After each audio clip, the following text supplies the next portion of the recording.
Assalamu alaikum dear students, I am Salim sir and today we are going to discuss about the crime and criminal justice system in India. And it is your sixth chapter of Svik's book. We will discuss about crime and criminal justice system in India and it is a hotly debated topic. देखिए बेटा, जहाँ तक crime का ताल्लुक है, crime किस चीज़ को कहते हैं? देखिए, क्राइम की अगर हम देखें, क्राइम की सिंपल डेफिनेशन यूं है कि any unlawful act, lawful act punishable by state, punishable by state is called crime, is called crime.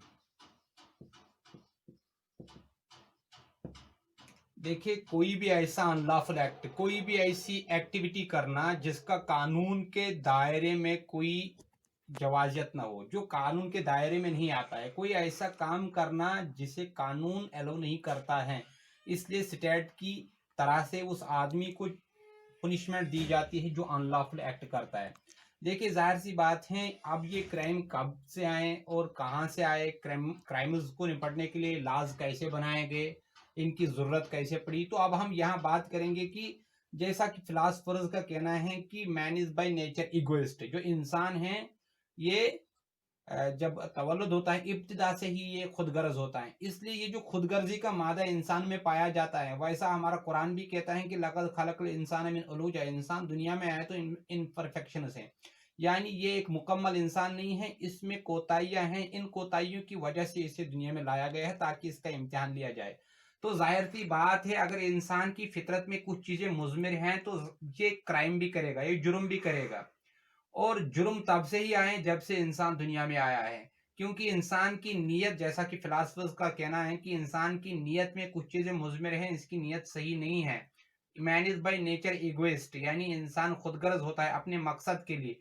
अपने मकसद के लिए जो काम करता है, दूसरों को ठेस पहुंचाता है, किसी को कत्ल करता है, किसी के घर में जाके उसकी प्रॉपर्टी का तोड़ फोड़ करता है, किसी के दुकान को लूट लेता है, स्मगलरी करता है, बर्गलर बन जाता है, रॉबर बन जाता है, या हम कहें किसी का मर्डर करता है, या सेक्सुअल हैरेसमेंट करता है, या रेपिस्ट बन जाता है. ये सब क्राइम के जुमरे में आते हैं. अब इस क्राइम से किस तरह निपटा जाए? With the passage of time laws का बनना जरूरी था.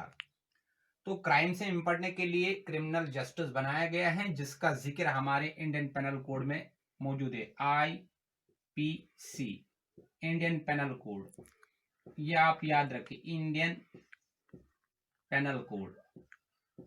ये इंडियन पेनल कोड क्या है?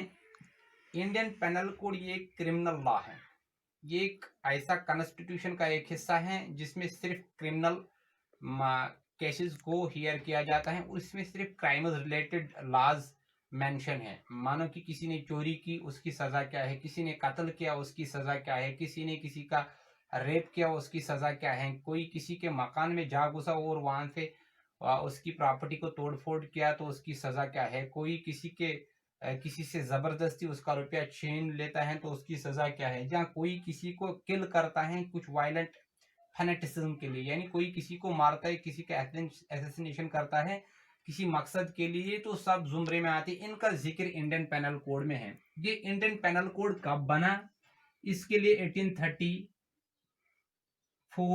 से ये इंडियन पेनल कोड की जो हिस्ट्री है वो 1830 ऑनवर्ड्स बनी, और चार्टर एक्ट 1833, जैसा कि हमने एजुकेशन सिस्टम इन इंडिया में पढ़ा, education and British rule in India, उसमें हमने ये चीजें पढ़ी. 1834 में इंडियन पेनल कोड अच्छी तरह से बना, और इंडियन पेनल कोड ने अपना काम 1861 से शुरू किया. 1861 से इंडियन काउंसिल एक्ट के जरिए, इंडियन काउंसिल एक्ट इसी के जरिए से इंडियन पेनल कोड ने काम करना शुरू किया. और यहाँ ही एक पॉइंट बनता है कि 1861 में ही हमारे यहाँ लॉ कमीशन जिसको हम कहते हैं, लॉ कमीशन की जरूरत पड़ी. अब यहाँ पर क्वेश्चन बन गया कि लॉ कमीशन क्या होता है. वैसे तो कमीशन इंडिपेंडेंट होते हैं, ये गवर्नमेंट के अंडर नहीं होते, बल्कि कमीशन इंडिपेंडेंट होते हैं, लेकिन लॉ कमीशन का जहां तक जिक्र है, ये एक एडहॉक बॉडी है, एडहॉक बॉडी, जिसको हम एडवाइजरी बॉडी भी कह सकते हैं. Advisory body. इसका काम क्या है? सिंपल, इसका काम ये है कि ये जस्टिस में लीगल जस्टिस रिफॉर्म, इसका काम है जस्टिस में रिफॉर्म करना है, जस्टिस में लीग रिफॉर्म करना है, यानी कानून में किस तरह परिवर्तन लाई जाए, किस तरह कानून जो दिन ब दिन नए नए कानून बनते हैं उनमें रिफॉर्म यानी इस्लाह की जरूरत है कि क्या कानून सही है क्या गलत है। बहुत से जरूरी नहीं कि इंसान सब कानून बनाता है और सब लीगलाइज होते हैं। कुछ कानून ऐसे भी होते हैं जिनमें ये जो फंडामेंटल राइट्स के खिलाफ होते हैं या लोगों को इनसे ठेस पहुंचती है। तो सब लॉज इस तरह के होने चाहिए कि जो लीगलाइज हो।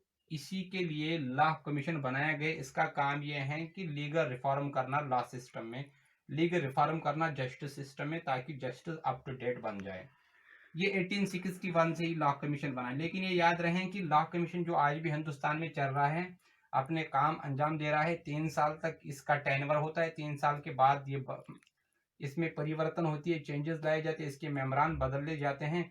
लेकिन ये एक परमानेंट बॉडी नहीं है, ये एक एडहॉक बॉडी है। न ये इसका जिक्र कॉन्स्टिट्यूशन में है और न है पार्लियामेंट के किसी एक्ट ने इसको पास किया, बल्कि ये कैसे वजूद में आया, ये गवर्नमेंट ने, ये गवर्नमेंट के डिसीजन से, गवर्नमेंट के ऑर्डर से बना, जो ब्रिटिशर्स ने 1861 में बनाया गवर्नमेंट ऑर्डर के जरिए। इसका जिक्र न कॉन्स्टिट्यूशन में है न पार्लियामेंट द्वारा ये पास किया गया है, बल्कि ये अंग्रेजों की रोज से हिंदुस्तान में दाखिल हुआ और आज भी चलता है। ये याद रखिए एडवाइजरी बॉडी है और इसका सिर्फ काम ये है तो लीगल रिफॉर्म करना जस्टिस में, जस्टिस सिस्टम में लीगल रिफॉर्म लाना लॉ कमीशन का काम है।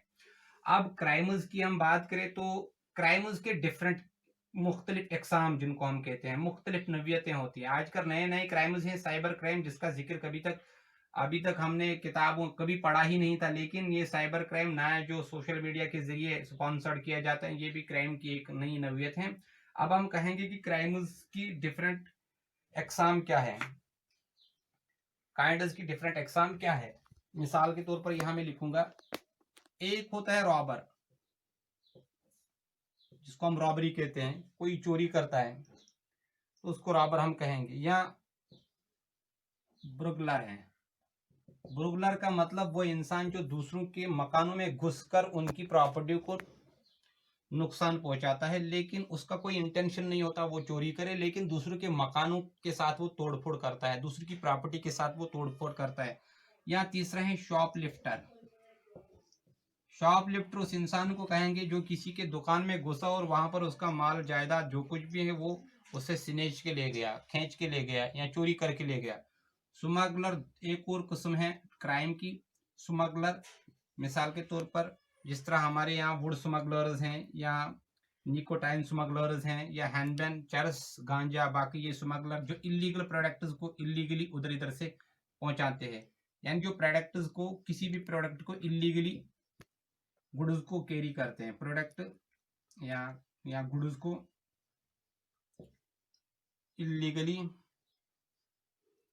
एक कंट्री से दूसरी कंट्री में पहुंचाते हैं। यानी रॉबर एक किस्म हुई कि ये भी क्रिमिनल है। रॉबरी जो करता है, रॉबर होता है वो रॉबरी करता है, वो भी क्राइम का एक किस्म है। बुर्गलर जो होता है दूसरों के मकानों में जा घुसता है, वहां पर तोड़फोड़ करता है, उनके मकानों को नुकसान पहुंचाता है। या कोई शॉपलिफ्टर है, शॉपलिफ्टर भी एक चोरी की किस्म है।